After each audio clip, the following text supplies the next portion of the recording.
Brooklyn Independent Television.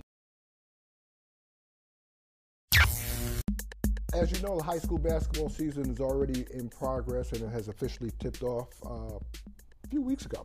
And joining me to talk about the high school basketball season is Dr. Ira Warheit, sports advisor, and Elio, Velez of the Daily News. Before we get into our conversation about high school basketball, you first want to talk a little bit about football season. It's now over. Which I'd like to congratulate Fort Hamilton High School, Lincoln High School for putting on one of the great city championship games.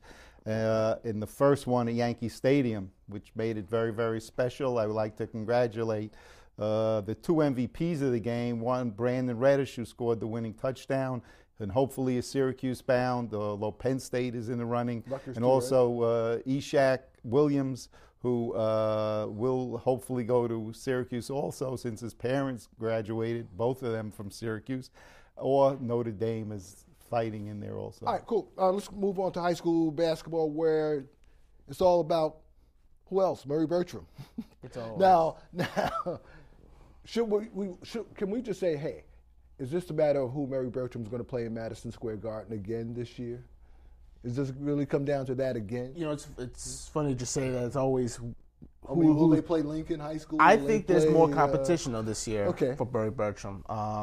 Competition, but it's competition-wise in terms of Murray Bertram lost, some stars in the last few years, but they always lose stars. But they never. Well, of course they do, but they always come back with more. Murray Bertram are still the team to beat, with Corey Coleman coming back with the whole lot of weapons, and they added more, of course.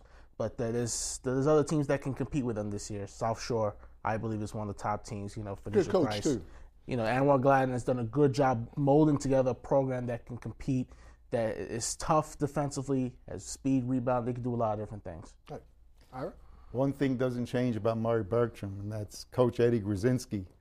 And as Mr. Velez says, the players change, but the coach stays the same. And Eddie, very interestingly, he was a football coach, and he was the defensive coordinator at Lincoln High School in 1993 and 4 when Lincoln won the city championship. And then he moved on again after that when either he or Peter Milinchik was supposed to get a head coaching job, and when they didn't, he moved into girls basketball, and the results are And he's still amazing. coaching also football at Sheepshead Bay, I believe. Right? He's still an assistant coach there from time. Now, Peter is an assistant coach. Okay. Eddie's been out of football, although that, according to Eddie, is still his first love, but he's not doing bad with girls basketball. Because I remember seeing him last year at a Sheepshead Bay game. He still loves football very much, with Lincoln, and we can talk just as much about basketball, but his love of football also. When it comes to girls basketball here in Brooklyn, how's also Midwood?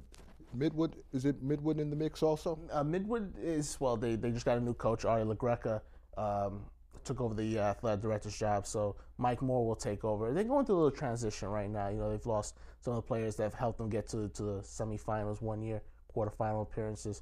So they're in transition mode. But Grand Street is back on the move after a few years. Also, Medgar Evers, who went up from the A championship, which they won last year, and is doing pretty well so far in the AA. So there's some good programs around. Lincoln is trying to get back on the men. They look like they're on the rise. So there's some good competition within Brooklyn that's pretty good. South Shore also. Absolutely. South Shore is very, very good too. Well, the thing for Murray Bertram over the last few years, obviously their main competition has been Christ the King, which has turned out some great, great players. And also St. Michael's, which now their players are now went with the coach to Nazareth High School. So that's somewhat of a scandal going on right now. Would you say? There's an issue going on with Nazareth, yes, where Apache took some of his players from St. Michael's, which was a Manhattan school that closed down in June, and took them to Nazareth to recreate the program. There's been an issue now where there are issues where they've been accused of recruiting, telling certain players that you can get some financial discounts. That's funny recruiting. Recruiting, that's another issue. Yeah. I know Apache for many years, and he has this program called the Exodus Program, which is an AU program that trains young girls and some of whom have become top college players, and maybe a couple in the Real quick, we're going to go to a break in a minute, but what should happen, what will happen, in your opinion, to this program, also to the coach? I mean, I think that you need a long investigation to see whether this is true or not. But he's done a good job sending kids to college, so that's what you got to do. I think that in the end, Apache will have his program at Nazareth and continue putting girls into great schools, and some of them to the WNBA. And hopefully the program won't suffer, and the young ladies won't suffer either. All right, when we come back, we will discuss high school boys basketball right after this. We are continuing our conversation. Last segment we discussed girls high school basketball. This is all about the boys, where last year it was all about boys and girls winning the championship. Ruth Lovelace made history. She became the first woman as a head coach to win a boys championship at the Garden. How do you see for boys and girls this year? They'll be back in the Garden, and most likely their opponent this year will be Lincoln High School. You really think so? I've watched Lincoln several times this year, and I watched them in a scrimmage against Mount Vernon, one of the top teams always in the state. And I've watched them against Jefferson, and they basically have more depth than they ever had. They have the precocious Isaiah Whitehead, who is the new great hope from Coney Island, who the last game against Jefferson, he scored 17 points, 5 assists, and basically was, in this fourth quarter, he was the man. Right. How do you see, as far as for our boys and girls, Ruth Lovelace, she has some players coming back, point guard, also he's there? Boys and girls, I think, is the deepest team in the PSAL. I mean, Lincoln's has some good depth. They've gotten guys like Ethan Telfair, Ian Vasquez into the mix, and, Kamar Murth. But boys and girls deep, almost 1 to 12. You have athletes. You got Mike Taylor, see who's going to Rutgers. You have, you got leaders. You got young players like Leroy Flood, who I think is going to be, a major player. They got athleticism. They got, size. So they got a mixture of everything. So to me, they're the deepest team. But it's the best. But that's the best division, of course. Brooklyn is in the city. Jeff, also you have Jefferson. You have Transit Tech. You do, but I want to comment. There's one player I like with Boys High, besides those that I mentioned, who are awesome players, and that's Jefferlin Neverson. And he's the real deal also. Him and Flood as forwards, as a combination, they're the best in the city as a forward combination. As far as Jefferson, Jefferson has the 4-year starter who's going to Manhattan, along with Avila, and Devontae Grace is one of the better backcourt men to play in the city in a long time. He reminds me a little about like Pearl Washington back in the day with Boys High, and Pearl went to Syracuse and also played in the NBA for a while. We got Transit Tech also. Transit Tech did lose some players from last year that got a nice run all the way to the semifinals. But I can never discount, Coach Perazzo from always competing well. South Shore is young. They're a year away, I think. They're taking some tough losses in the early year. How much has the breakup of these schools affected programs, as far as they're broken up into many different schools? Well, it's affected schools in various sports, and probably the best example is Tommy Salvato at South Shore. And South Shore's football program is in, I'll call it, turmoil, if it still exists. And but yet the basketball program at South Shore, unfortunately, they're playing in the newest suicide division. But that team, as Mr. Velez said, they have some very good young players, and they will be a team that will be heard from in the next couple of years.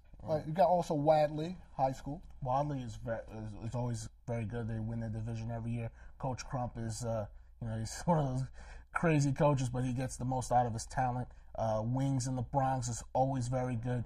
The JFK, and all these coaches told me you never could sleep on JFK. Even though they didn't have the talent they had last year, you never could sleep on them. They always do a good job. So there's competition from up top, and Wadley and Queens Cardozo. They've always he's always there, right? The Clario, right? So as was just mentioned, when you deal with JFK, Johnny Mathis, one of the great coaches. So That never changes. And his son was a great player. JFK went on to Maryland, plays in the developmental league. And we talk about Ron McClario. That never changes also. And he's turned out several NBA players. His probably favorite is Skip to My Lou, Ray Alston, the schoolyard legend. And right now he's got a backcourt that's very solid with Chris Goyat and with Shelton Micheal. Do you see them going far into as far as the playoffs? They will go at least to the semifinals. Yeah. They also have a big guy, Marquise Barnett. Okay. Catholic ball, Zavarian. How's it look here? Zavarian, Bishop Lachlan.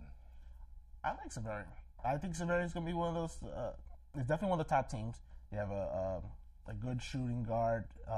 Manny Thomas is good. Brian Bernardi, a 6'3" junior who can shoot the lights out of the ball. Some regard him as the best shooter in the league, so they can compete. Well, Bishop Lachlan, over the last few years, I mean, they had the best player in the city last year because he's in a little trouble with Villanova. I won't even mention his name because I don't want to put anything negative there. But they've done a great job in the last couple of years. But that Catholic High School League has always been tremendous. But I think there's definitely a swing back, talent-wise, back to the PSAL. And I'm sort of glad to see that because I grew up in the public school system. So I like to see a balance between the two. All right, we're out of time. Elio, before we go, I need a favor. Could you hold on to this for me? All right. Thank you. Just hold on to that. Hold on to this. All right, hey, we're out of time. Zoom in on Elio. This is first and last time you hold the trophy, huh? All right. All right, we're out of time, folks. Bye-bye. Become a fan on Facebook, like Brooklyn Independent Television.